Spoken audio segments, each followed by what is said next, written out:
Hi friends, ఎలా ఉన్నారు అందరూ? నేను ఈరోజు చాలా హెల్తీ అయిన అలాగే చాలా టేస్ట్ ఉంటుంది, మా పిల్లలకి ఎంతో ఇష్టమైన క్యారెట్ హల్వా చేసుకుంటున్నాను. సో ఈ విధంగా ఒక హాఫ్ కేజీ క్యారెట్స్ వేసుకున్నాను. ఇలా పెద్ద సైజ్ క్యారెట్స్ ఒక 3 వచ్చాయండి. దీనికి స్కిన్ అంతా నీట్గా ఇలా చాపర్తో రిమూవ్ చేసుకుంటున్నాను. మనకి కొంచెం మట్టి అలాంటివి ఏమన్నా ఉన్నా నీట్గా పోతుందండి. సో ఇలా నీట్గా స్కిన్ అంతా తీసేసుకొని వాష్ చేసేసుకొని ఇలా తురుముకునేది ఉంటుంది కదా, దానితో ఇలా తురిమేసుకుంటున్నానండి. చిన్న సైజు ఉంటుంది, ఆ సైజు ఇలా తురిమేసుకుంటే మనకి త్వరగా కుక్ అవుతుంది సన్నగా తురుముకుంటే. సో ఇంత సైజులో ఇలా అన్ని క్యారెట్స్ ఇలా తురిమేసుకున్నాను నేను. ఇప్పుడు ఒక ప్యానల్లో కొంచెం అంతా నెయ్యి వేసేసుకున్నాను. దాంట్లో కొంచెం జీడిపప్పు అలాగే కిస్మిస్ వేసుకొని కొంచెం లైట్గా ఫ్రై చేసుకొని పక్కన పెట్టేసుకున్నానండి. చూసారా, ఈ విధంగా ఫ్రై చేసేసుకొని పక్కన పెట్టేసుకున్నాను.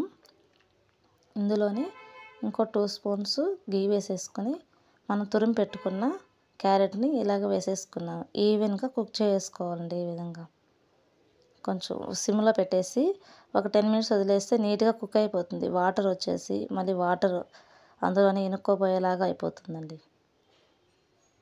ఒక 10 మినిట్స్కి అంతా కుక్ అయిపోతుంది. చాలా అప్పుడప్పుడు పిల్లలకి ఇలా క్యారెట్ హల్వా చేసి పెడితే బాగా ఇష్టంగా తింటారు మా పిల్లలు అయితేను. ఇంట్లో కొంచెం పాలు వేసేసుకుంటున్నానండి. కొంచెం పాల మీద మేగడ ఉంటుంది కదా, కోవాలాగా వస్తుంది. సో నేను ఆ మేగడ కూడా ఇలా వేసేసుకుంటాను. కొంతమందికి ఇలా మేగడ తినడం ఇష్టం ఉండదు. సో దీంట్లో అయితే తెలియకుండా తినేస్తారు మా పిల్లలు అయితే. విధంగా నీట్గా ఈవెన్గా కలిపేసుకోవాలి ఒకసారి. ఇందులో 1 కప్పు షుగర్ వేసేసుకున్నాను నేను. బెల్లం వేసుకున్నా బాగుంటుంది, నేను ఇక్కడ షుగర్ వాడుతున్నాను. అప్పుడప్పుడు బెల్లం కూడా వేస్తుంటాను.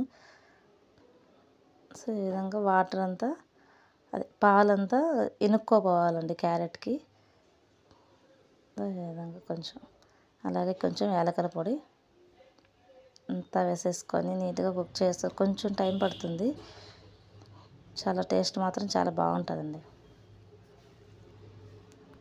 ఇంకా కొంచెం ఇలా దగ్గర పడేటప్పుడు ఇంకో 2 స్పూన్స్ నెయ్యి కానీ వేసేసుకోవాలండి. ఈ విధంగా మనకి మన ఛానల్కి 900 సబ్స్క్రైబర్స్ దగ్గరలో ఉందండి. అందరూ చాలా సపోర్ట్ చేశారు. ఇలాగే సపోర్ట్ చేయండి. 1Kకి త్వరగా రీచ్ అయిపోతాం మనము. చాలా తక్కువ టైంలో చాలా రీచ్ చేశారండి నన్ను 1Kకి దగ్గరలో. థ్యాంక్ యూ సో మచ్ అండి అందరికీ. సో ఈ విధంగా చేసుకోవాలి. ఇంకా 3 మంత్స్లోనే స్టార్ట్ చేసిన 3 మంత్స్కి మనకి కొంచెం సపోర్ట్ దొరికితే కొంచెం బూస్టప్లా ఉంటుంది కదా.